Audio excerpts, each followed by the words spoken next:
오늘도 정책 전선에 오고 저기압이 강하게 내려앉았습니다. 뉴스는 쏟아지는데 어떤 게 사실인지 헷갈리신다고요? 걱정하지 마세요. 제가 팩트 레이더로 오보 구름을 하나씩 걷어내겠습니다. 답답한 뉴스 속을 시원하게 뚫어드릴 오늘의 뉴사이다 팩트 기상으로 시작합니다. 먼저 산불 재난 전선입니다. 강풍도 없었는데 산불이 크게 번졌다? 산림청 초기 대응 부실? 경북 의성 산불을 둘러싸고 인재 논란 먹구름이 퍼지고 있습니다. 실제 현장에선 과연 어떤 바람이 불고 있을까요? 당시 기상 상황과 대응 과정 시원하게 확인해 보겠습니다. 다음은 도시개발 기류입니다. 세계유산법 때문에 서울 정비사업 멈춘다? 도심개발 줄줄이 스톱 위기? 세계유산법 시행령 개정을 두고 도심개발 위로 규제 먹구름이 드리워졌다는 이야기가 나오고 있습니다. 정말 개발 기류를 막는 강한 규제 바람이 부는 걸까요? 아니면 과장된 소문 구름일까요? 팩트체크로 실제 상황을 살펴보겠습니다. 마지막은 여행 온도입니다. 여행 경비 절반 돌려받는다? 인구 감소 지역을 여행하면 여행 경비의 절반을 지역 상품권으로 돌려주는 제도가 본격적으로 시행됩니다. 과연 이 정책이 지역 관광에 새로운 흥풍을 불러올 수 있을지 반값 여행 정책의 체감 온도를 확인해 보겠습니다. 지금까지 오보는 걷어내고 팩트는 밝혀주는 뉴사이다 팩트 기상도였습니다.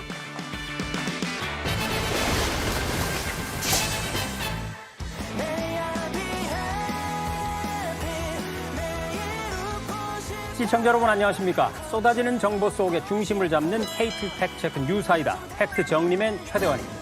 여러분 안녕하세요. 여러분의 답답한 속을 뻥 뚫어드릴 팩트 족집게 강아랑입니다. 오늘도 애매한 가짜뉴스는 가라! 명확한 법적 근거로 팩트를 시원하게 짚어주실 전문가를 모셨습니다.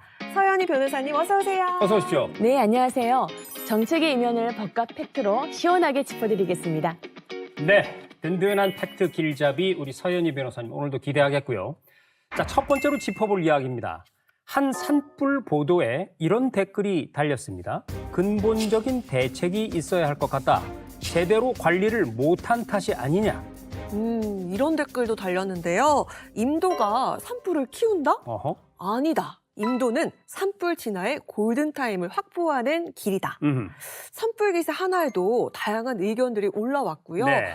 심지어 최근엔 열심히 숲을 가꿨더니 오히려 산불을 키웠다. 이런 주장까지 나오고 있습니다. 이런 주장. 억울해. 억울해. 네. 해리 양을 지금 흉내낸 것 같은데요. 네. 닮았나요? 닮아진 해리 양한테 한번 확인해 보도록 하겠습니다. 악플 달릴 것 같아요. 자, 그렇습니다. 억울하고 말고요. 그래서 오늘 이 논란의 사실관계를 명확하게 짚어주실 분을 이 자리에 모셨습니다. 산림청 산림재난통제관실의 이용권 통제관님 나오셨습니다. 어서 오십시오. 어서 네, 오세요. 안녕하세요. 산림청 산림재난통제관 이용권입니다. 시원하게 팩트 알려드리도록 하겠습니다. 네, 든든합니다. 그러면 본격적인 팩트체크에 들어가기 앞서서 우리 답답한 속부터 시원하게 풀어야 되지 않을까요? 다 같이 사이다 한 캔 하고 들어가겠습니다. 자, 준비하시고 하나, 둘, 셋.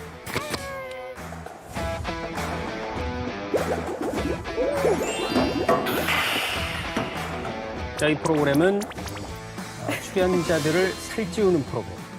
KTV 팩트체크 뉴사이다는 사실 확인부터 하고 가죠. 지금 바로 팩트 검증 들어가겠습니다. 자, 통제관님, 작년 경북 의성 산불과 관련해서 강풍도 없었는데 산불이 아주 크게 번졌다. 초기 대응이 정말 부실했다. 자, 이런 날선 보도들이 쏟아졌는데 이거 사실입니까? 사실과 다릅니다. 아, 지금 통제관님이 단호한 답변을 와. 해주셨는데요. 자, 그런데 당시 민간조사단 발표를 인용한 보도에서는 초기 60시간 동안에 바람이 거의 없었다. 오? 이 점을 문제로 제기를 했거든요. 실제 산불 당시의 기상 상황이 어땠습니까, 통제관님? 먼저 강풍이 있었고요. 네. 초동 대응은 주어진 여건에서 최선을 다했다는 말씀 먼저 드리고 확산되었다는 결과를 가지고 과정을 부정하는 것은 잘못됐다고 생각합니다. 언론에서 보도한 강풍 관련 요지는 두 가지인데요. 네. 하나는 기상청 풍속 자료를 보니까 평균 풍속이 3에서 5였다. 두 번째는 강풍 여부는 10분 평균 풍속만 네. 일반적으로 적용한다. 그리고 27m라는 최대 풍속값은 존재하지 않았다. 요게 이제 두 가지인데요. 네. 팩트 체크 해드리면 네. 첫 번째 기상 자료에 의하면 의성 산불 발생 당일인 3월 22일 바람이 없었던 0부터 최대 7.4m 초소 불었고요. 15시 57분에 최대 순간 풍속은 2배 가까운 18m까지 불었습니다. 아니 그럼 엄청 어마어마한 세게 불었잖아요. 네, 두 번째 팩트 말씀드리면 기상청 기준인 강풍 여부는 10분간의 평균 풍속도 맞지만 또 무엇을 추가를 하냐면 순간 최대 풍속값도 고려해서 강풍 여부를 판단하게 됩니다. 그렇군요. 그리고 급속히 산불이 확산된 때가 5월 25일인데요. 네. 17시 11분경에 하회마을에 있는 기상 관측소에서 측정된 일 최대 풍속값이 27.6m가 공식 측정되었습니다. 와. 그래서 다수 지점에서 97년 이래 3월 1 최대 풍속 극값 1위를 경신했다고 기상청이 확인해 줬고요. 네. 강풍이 불었고 고온 건조했다. 이게 산불 확산을 끌었다는 다수의 언론 보도가 있습니다. 네. 네. 순간 풍속이 중요한 것이지. 왜냐하면 그 순간 풍속에 의해서 산불이 확 번질 수가 있으니까요. 네. 그걸 평균 풍속으로만 하면 순간 풍속은 측정이 안 되는 거 아니겠습니까? 그죠? 네, 맞습니다. 네, 아니 이렇게 보도 내용과 기상청 공식 데이터가 이렇게나 다르면 국민은 누구 말을 믿어야 할지 뭐 그렇습니다. 이런 생각이 드는데 우리 서 변호사님께 여쭙도록 하겠습니다. 이렇게 사실과 다른 보도가 재난 상황에 퍼지게 되면 법적으로 문제가 될 수 있지 않을까요? 대법원에서는 일반적으로 언론의 자유도 헌법상 소외되는 가치이기 때문에 이러한 죄책들을 인정하는데 엄격한 판단 잣대를 가지고 있습니다. 네. 그러나 재난 상황에서 잘못된 보도로 인해서 국민의 불안이나 사회적 혼란이 증가된다면 사회적 비용 역시 많이 증가되는 것이기 때문에 언론에서 선제적으로 그 사실에 대한 정확한 판단을 하고 보도를 하는 게 중요할 것 같습니다. 네. 그렇습니다. 자, 그런데요, 이 산불 소식이 비단 의성만의 얘기가 아닙니다. 최근에 보도를 보면은요, 본격적인 봄, 그러니까 산불철이 시작되기도 전에 경남 함양, 밀양 등지에서 대형 산불이 잇따르고 있거든요. 오죽하면 대통령도 산불이 왜 이렇게 많이 나는 거냐라면서 우려를 표했을 정도인데요. 잠시 함께 보고 가시죠.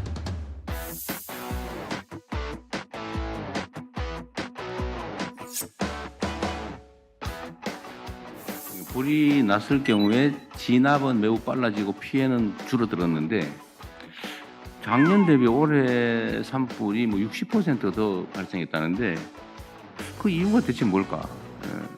좀 가능한 방안이 뭔지 한번 찾아보시죠. 자, 통제관님. 요즘에 산불이 이렇게 잦은 이유 어디에 있습니까? 예, 우리나라 우선 산불의 원인은 99.9%가 인위적인 원인인데요. 아하. 예, 무엇보다 또 건조한 기상 여건이 한몫을 하고 있다고 판단이 됩니다. 네.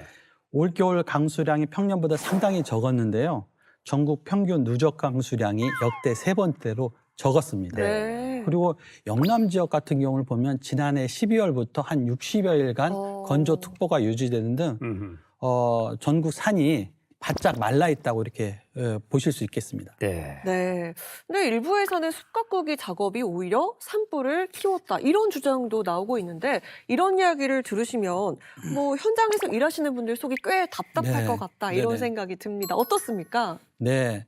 산불이 커지려면 한 3가지 요소가 결합될 때 되는데요. 네. 첫 번째는 기상 여건이고 아까 강풍이겠죠. 네. 두 번째는 지형의 요건이고 세 번째는 연료, 탈 물질이 얼마큼 들어있느냐의 아하.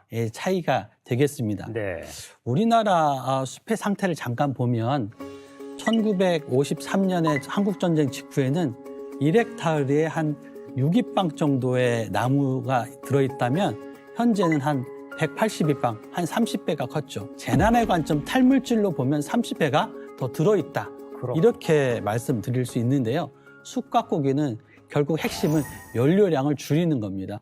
그래서 숯가꾸기를 통해서 나무와 나무 사이에 간격을 벌려주면 산불이 발생했을 때 규모나 확산 속도를 줄이는 효과를 가지고 있습니다. 네, 그렇군요.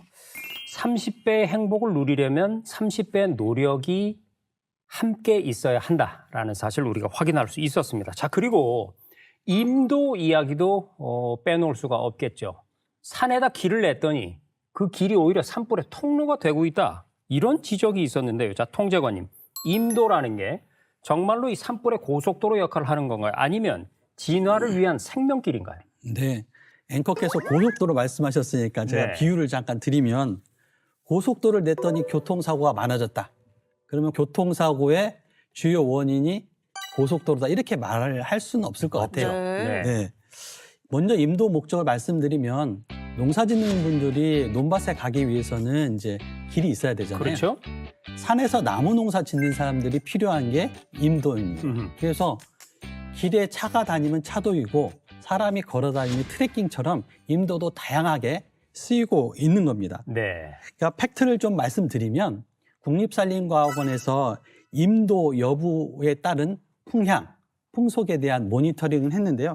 결론으로 말씀드리면 산림이 계곡도 있고 능선도 있고 다양한 지형 타입을 갖고 있기 때문에 네. 풍향과 상관이 없다.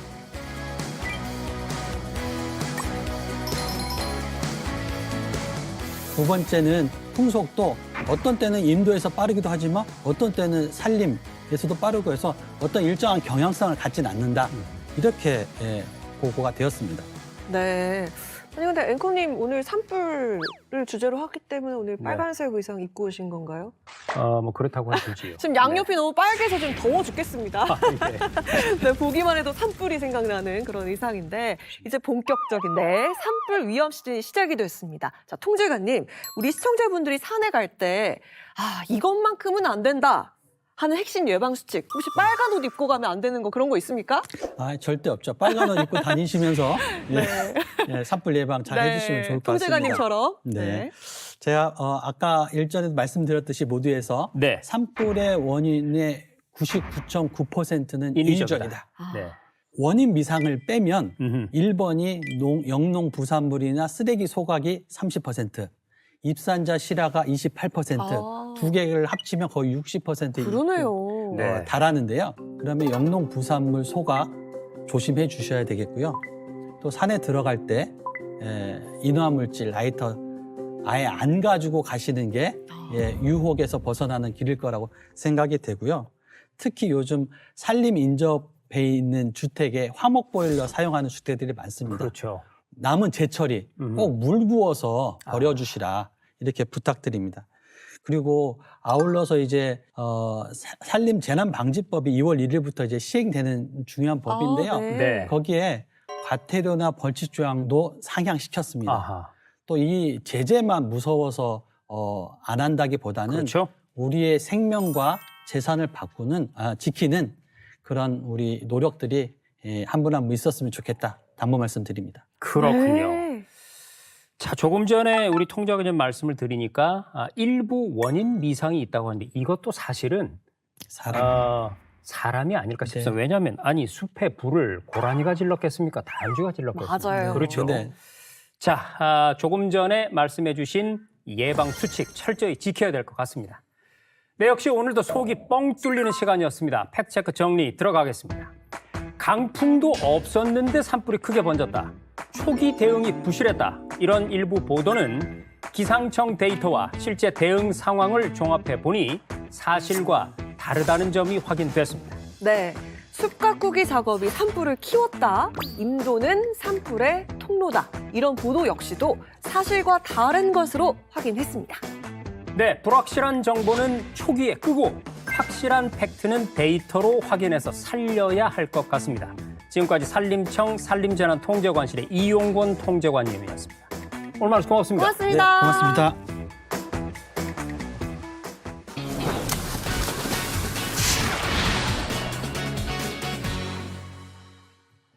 네, 이번 주제는 세계유산법 시행과 관련된 건데요.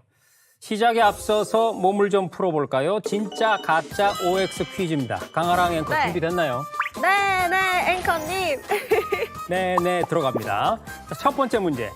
유네스코 세계유산에 등재가 되면 해당 지역은 개발이 완전히 금지된다. 하나, 둘, 셋. 가짜? 정답입니다. 아, 자, 두 번째 문제입니다. 세계유산 등재는 한 번 되면 영구적으로 유지된다. 영구적으로 유지된다. 가짜. 정답입니다. 오. 너무 잘하시는데요. 마지막 문제 들어갑니다. 네. 이거 쉽지 않을 겁니다. 세계유산은 문화유산만 있는 게 아니라 자연과 복합적인 것도 해당이 된다. 정답은? 이거 어렵다. 같이 될 것 같은데 진짜. 정답입니다. 이야. 자, 여러분 보셨죠? 이게 바로 아. 유사이다 앵커의 평소 기본 제가 실력. 이렇습니다.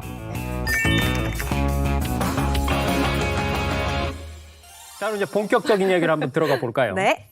지난 2월에요. 세계유산법 시행령 개정안이 재입법 예고가 됐습니다. 그 이후에 논란이 될 만한 보도들이 나왔는데 먼저 그 내용부터 한번 살펴보겠습니다.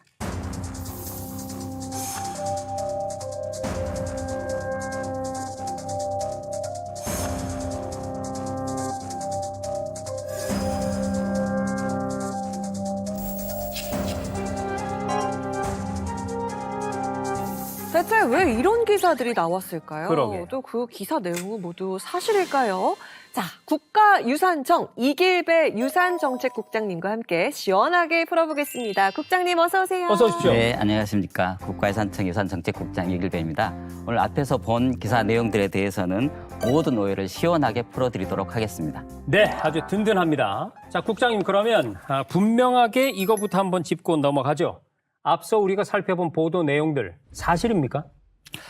아닙니다. 안타깝게도 관련된 기사 내용 모두 잘못된, 올바르지 않은 정보를 담고 있습니다. 하나하나 좀 알아봐야 될 것 같습니다. 먼저 이 변호사님 계시니까요. 이 세계유산법이 어떤 법인지, 그리고 이번에 이 재입법 예고된 세계유산법 시행령 개정안이 구체적으로 좀 어떤 내용인지 설명 부탁드리겠습니다. 네. 네, 쉽게 말씀드리면 세계유산법은 세계유산, 즉 인류의 탁월한 보편적 가치가 있는 유산을 보존, 관리, 활용하기 위한 특별법입니다. 네. 우리나라는 유네스코 세계유산 협약을 가입한 가입국인데요.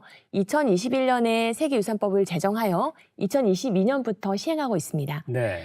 이 법의 핵심은 세계유산 영향평가제도입니다. 자세한 내용으로는 그 세계유산 평가에 대한 절차 방법, 네. 그리고 세계유산 평가 사업 범위, 그리고 세계유산 평가를 할 수 있는 기관이나 지원제도 등을 규정하고 있고요. 또 사업자의 입장에서는 개발 사업을 진행하던 중에 세계문화유산 영향평가를 받게 되면은 네. 기다려야 되는 기간이 아주 길어집니다. 이런 불편을 반영하여서 사전에 세계유산 영향평가 검토 신청을 할 수 있도록 신속성을 보완하였습니다. 이번 시행령 개정은 세계유산법, 즉 세계유산 영향평가 시행을 위한 필수적인 절차입니다. 네. 또한 이번 시행령 개정을 통해서 국제 수준의 세계유산 보존 관리 시스템을 만들어가기 위해 거쳐야 하는 과정이기도 합니다. 그렇기 때문에 우리 청은 서울시를 비롯한 관계 부처의 의견에 대해서는 제출된 내용을 충분히 면밀히 검토해서 수용할 부분은 반영해서 시행령 개정을 조속히 완료하도록 할 생각입니다. 네, 자 그럼 다시 기사로 돌아가서요. 전 기사에서 이중족쇄를 채운다 이 표현이 눈에 들어왔는데 단계별로 2번의 영향평가를 받아야 한다. 이거 사실입니까, 국장님? 아닙니다. 오. 보도 내용은 전혀 사실이 아니거든요. 네. 동일 사업에 대해서는 세계유산 영향평가를 한 차례만 실시하게 되는 아하. 것으로 규정한 것입니다. 네. 그래서 중복 실시되지 않습니다. 그래서 법제처 심의 등의 과정에서 관련 내용을 보다 명확하게 규정해서 뭐 국민들께서라도 사업 시행자들이 혼란을 겪지 않도록 그렇게 하도록 하겠습니다. 네. 네. 기사 내용에 한양 도성 인근 20개 정비 사업장 영향에 대한 내용도 있다는데요. 그렇죠. 자, 최대한 앵커님. 자, 한양 도성이 어디인지 아십니까? 하하, 왜 이러십니까? 저도 한때 이 수도 서울 시민이었고요. 아, 네. 지금은 행정 수도 세종 시민. 저는 수도에만 삽니다.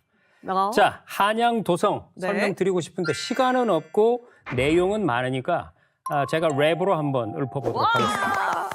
자, 잘 들어보세요.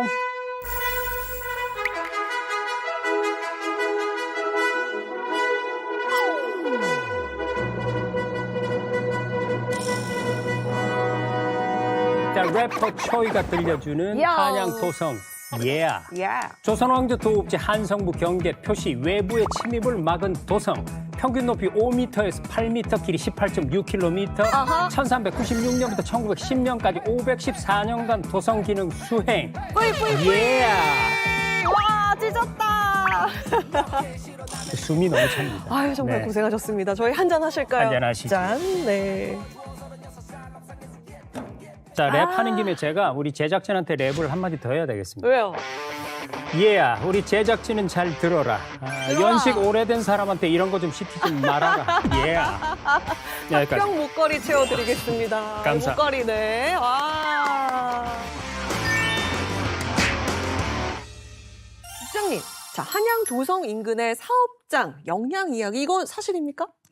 그렇지 않습니다. 기사에서 언급된 한양 도성은 아직 유네스코 세계유산으로도 등되지 않은 상태이기 때문입니다. 네. 또한 세계유산 등재 여부뿐만 아니라 향후에 세계유산 영향평가의 기준이 될 탁월한 보편적 가치라든가 세계유산 지구의 경계 또는 그 속성 등이 아직 확정되지 않은 상태이기 아하. 때문에 그런 상황에서 한양 도성 인근 20개 정비 사업이 영향평가 대상 사업이 될 수 있다거나 또는 그로 인해 사업이 멈출 수 있다거나 말하는 그런 것은 적절치 않다고 생각합니다. 네. 그러니까 한양 도성이 아직 세계유산에 등재가 되지도 않았다는 건 세계유산법 적용을 받지 않았다, 그런 뜻인 거잖아요. 이 세계유산 근처가 함부로 개발되는 것보다 고유의 분위기를 유지하는 게 좋지 않을까라는 생각이 네. 드는데요.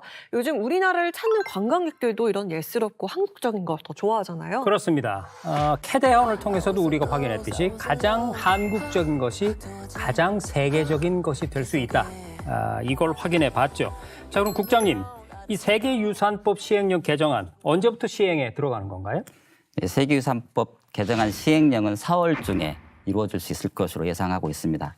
우리 국가유산청은 세계유산 영향평가 제도 도입을 국제적인 모범 사례로 만들어 가고자 합니다. 네. 세계유산 영향평가가 개발이나 재개발의 장애 요소라든가 장애물이 걸림돌이 아니라 개발과 보존에 적정하고 합리적인 조화를 이끌어내려고 하는 제도로서 자리매김하도록 최선의 노력을 다할 생각입니다. 그렇기에 이번 기회가 전 세계에 우리 대한민국의 문화 행정 역량을 보여줄 수 있는 좋은 기회라고 생각합니다. 네, 그러면 오늘의 팩트 정리 들어갑니다. 세계유산법 시행령 개정이 한양 도성 인근 정비 사업에 이중의 족쇄를 채운다는 보도는 사실이 아니었습니다. 정확한 근거 없이 업계 관계자의 확인만으로 판단을 내려선 안 되겠습니다. 삐삐삐. 네, 잘못 알려진 정보는 귀중한 문화유산을 지키는 데도 영향을 줄 수 있다는 것 잊어서는 안 되겠습니다. 오늘 시원하게 사실관계를 풀어주신 국가유산청 이길배 국장님, 고맙습니다. 고맙습니다. 감사합니다.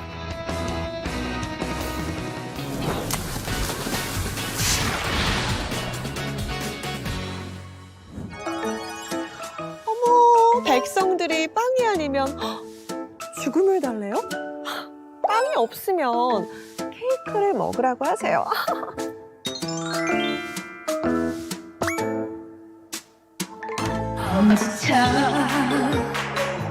아니, 갑자기 빵 대신 케이크라니요. 요즘에 빵값은 물론이고 케이크 값이 얼마나 올랐는데요. 아니, 그게 아니고요. 음흠. 프랑스의 비운의 왕비 마리 앙투아네트가 한 말이잖아요.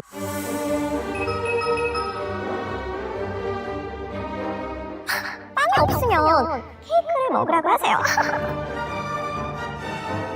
이 말 한마디로 공감 능력 제로, 사치의 아이콘이 됐잖아요. 하하, 바로 그 얘기군요. 자, 좀 전에 연기는 100점이었는데 내용은 0점이었습니다. 그거 전형적인 가짜뉴스거든요. 아니, 진짜요? 아니, 이거 전 세계가 아는 역사적인 상식 아니에요? 사실이 아닙니다. 네.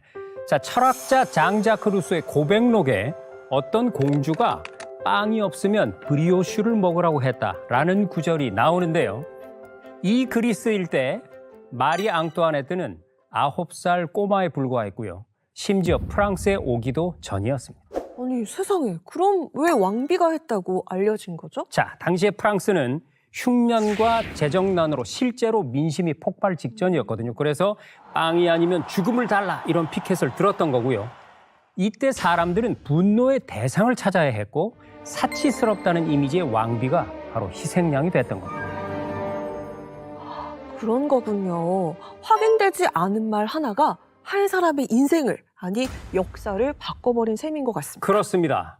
18세기 프랑스나 지금이나 확인되지 않은 말 한마디가 가진 파괴력은 엄청납니다. 팩트 확인이 없는 분노는요, 제2의 단두대가 될 수 있다는 사실 우리 모두 기억해야겠습니다. 네, 명심하겠습니다.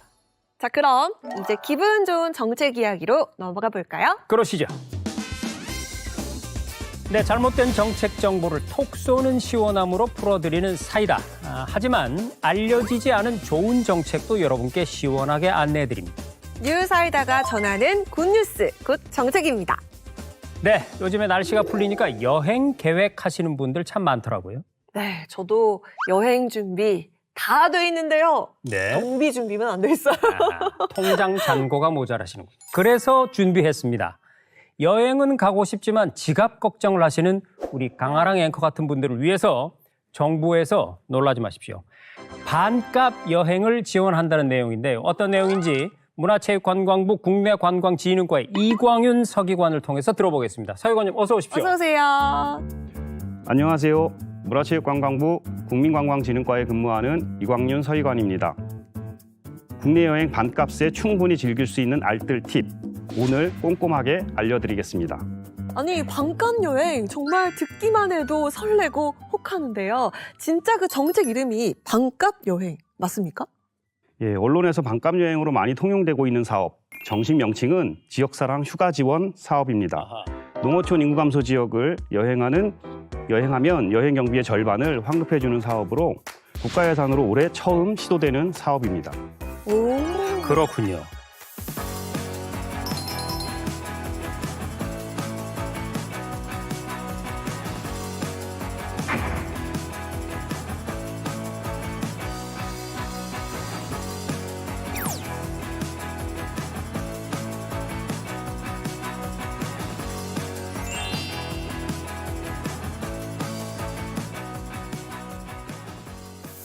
자, 그런데 사실 이 정책의 출발점이 된 성공 사례가 있다고 들었습니다. 자, 서 변호사님, 전남 강진에서 시작된 이 반값 여행, 이게 큰 효과를 거뒀다고요?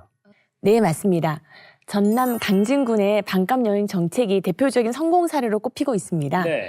강진군은 관광객이 지역에서 상점이나 음식점 등을 이용하면 그 경비의 반을 반환해주는 지역사랑 상품권 제도를 시행하였는데요. 네. 그 결과 시행 1년 만에 약 280만 명이 강진을 다시 찾으면서 지역 상권과 관광 산업이 활기를 띠는 효과가 나타났습니다.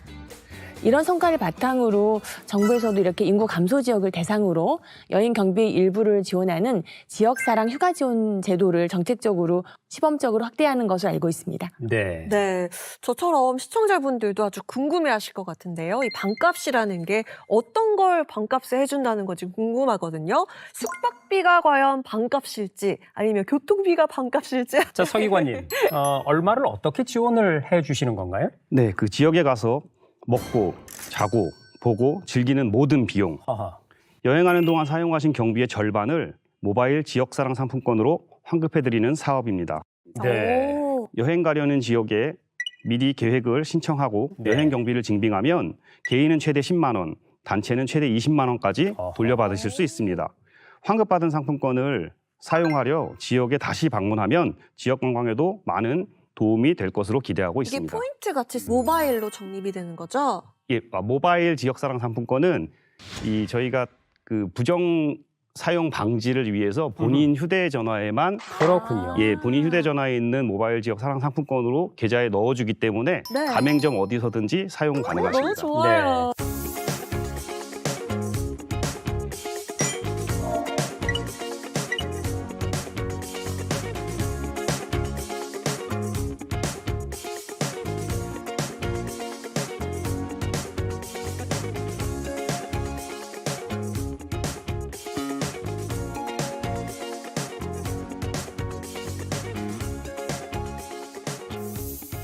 갈 수 있는 지역이 전국 어디는 아직은 아닌 걸로 알고 있는데 어떤 지역들이 선정이 됐습니까?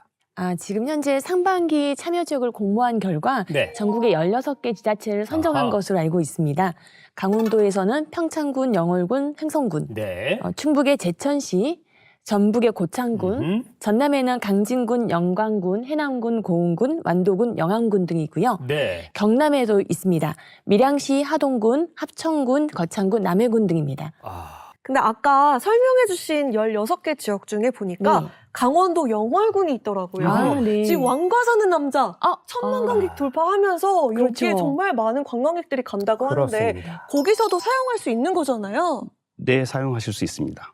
영월군 같은 경우는 뭐 지금 관광지와 숙박을 결합해서 하는 상품들을 지금 보내고 있고요. 네. 그 각 지역에서 지금 한참 준비 중에 있습니다. 그래서 그 가고자 하는 지역에서는 3월 말 정도에 그 자세하게 어떻게 하면 아하. 신청을 하고 어떻게 하면 환급을 받고 네. 어떠한 곳에서 사용을 하면 그 여행 경비로 인정이 되는지에 대해서는 각 지자체가 지금 준비를 하고 있기 때문에 네. 3월 말 정도에 가시고자 하는 지자체의 안내를 좀 꼼꼼하게 살펴보시면 예, 환급 꼭 받으실 수 있습니다. 저 영월 갈래요. 저 영월 갈래요. 다녀오시죠. 네, 다녀와 보겠습니다.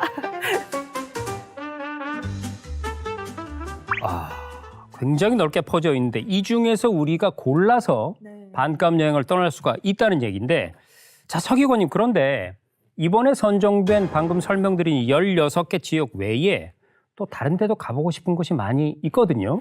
앞으로 참여 지역을 계속 늘려가실 계획입니까? 네, 그 올해 처음 시작되는 사업이다 보니까 네. 올해는 이제 20개 지역을 대상으로 사업을 계획했습니다. 네. 그래서 현재까지 16개 지역을 공모를 통해서 선정을 했고요.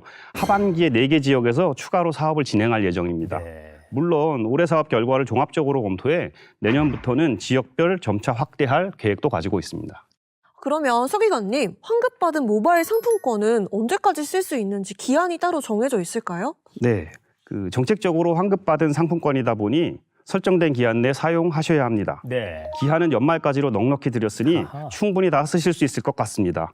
혹여 방문 지역이 너무 멀어서 연내 다시 방문하기 어려운 분들을 위해 지역 특산물을 판매하는 온라인 쇼핑몰에서도 사용하실 수 있게 진짜요? 했습니다. 네. 네, 그러면 오늘의 팩트 정리 들어갑니다. 올 봄에 국내 관광 계획 잘 세우시면요, 여행 경비는 반으로 줄고 추억은 배로 늘어납니다. 네, 어떤 지역이 가능한지 확인하는 것도 꼭 잊지 마세요. 자, 오늘 좋은 정책 소개해 주셔서 진심으로 감사드립니다. 고맙습니다. 고맙습니다. 네. 네, 오늘도 함께 3가지 정책 이슈를 짚어봤습니다. 산불을 둘러싼 오해, 세계유산법을 둘러싼 논란, 그리고 반값 국내 여행 정책까지요. 사실처럼 보였던 이야기들 속에서 무엇이 진짜고 무엇이 과장된 정보인지 하나씩 확인해봤습니다. 네, 오늘도 답답했던 가슴이 뻥 뚫리는 시간이셨나요? 잘못된 정보에 흔들리지 않는 진짜 팩트를 찾는 그날까지 뉴사이다는 쭉 함께 하겠습니다. 네, 오늘 쏟아진 정책 이슈들을 한 줄로 정리해보는 시간이죠. 우리가 만든 명언이 화장실 벽에 걸리는 그날까지 명언 공작소는 계속됩니다. 자, 우리 이광윤 서기관님 명언부터 한번 들어볼까요? 네, 반값 여행은 통장을 지키고 지역도 살린다. 멋있습니다. 자, 그러면 우리 서 변호사님. 네. 개발은 잠깐, 유산은 천년, 세계유산법은 천년을 지키는 법이다. 역시 법과 관련된 부분이라 훌륭했고요. 우리 강앵커. 네, 숲을 만드는 데는 100년이 걸리지만 산불은 순식간이다. 그렇군요. 굉장히 경각심을 일깨워주는 명언이었고요. 저는 국가유산으로 한번 가보겠습니다. 국가유산은 할머니의 반지다. 왜요? 할머니가 엄마에게 물려주신 반지를 엄마가 잘 보존해서 또 물려줘야 할 책임이 있으니까. 괜찮았나요? 화장실에 걸릴 것 같습니다. 그렇습니다. 저희 화장실에 그냥 제가 걸겠습니다. 네, 지금까지 KTV 팩트체크 뉴사이다였습니다. 저희는 다음 주에도 더 시원한 사이다로 돌아오겠습니다. 다음 주에 또 만나러 오실 거죠? 약속해줘. 네, 시청해주신 여러분 고맙습니다. 고맙습니다.